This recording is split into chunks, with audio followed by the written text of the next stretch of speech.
So, my favorite cat breed, there's a couple. Probably a Tonkinese. I know that that's what I saved up for when I was a kid. That's actually how I got my first savings account started. Was I knew that when our family cats eventually died, I wanted a Tonkinese, and I knew they cost at that time about $350. So that's what I started saving up for. The money, ironically, ended up going to reenacting, but these things happen. I like Tonkinese because they have kind of the higher activity level of the Siamese with the friendlier personality of a Burmese. I also like Burmese cats. I also like Bengal cats.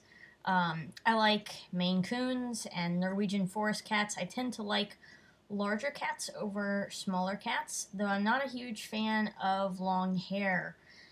Some of you may remember I used to work as a pet sitter, and I had to pet sit a Persian with a bowel problem once.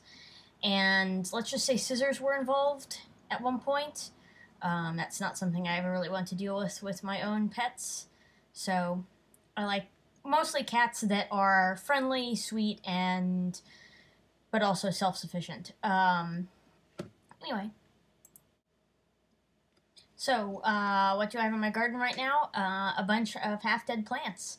The summer here in Virginia was very hot, with several days in the 104-degree range, which is way warmer than Virginia is ever really supposed to be. So as a result, a lot of my plants just didn't really work. I had kind of a failure of a garden this year. The problem is plants react to heat by growing, and after a certain point, they no longer actually, and when they produce fruit or, you know, the part that you eat is usually done at kind of moderate temperatures. So when it gets too hot, the plant just grows without actually producing any fruit. So I had a lot of 8-foot tall tomato plants that had 3 tomatoes on them. And this happened with almost all of my plants. They kept growing plant-wise, but were not edible. So it was very frustrating. Same thing, my potatoes grew faster than I could cover them with soil, but each plant only produced about five potatoes, which is pathetic as far as potatoes go.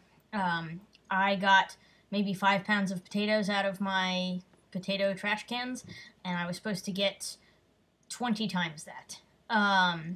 And so that was kind of a disappointment. The good thing is I know from talking to other gardeners in the area that this happened to everybody. So right now I have a bunch of half-dead plants in pots. I haven't totally torn them up yet because I have morning glories growing out of them, which is kind of nice. So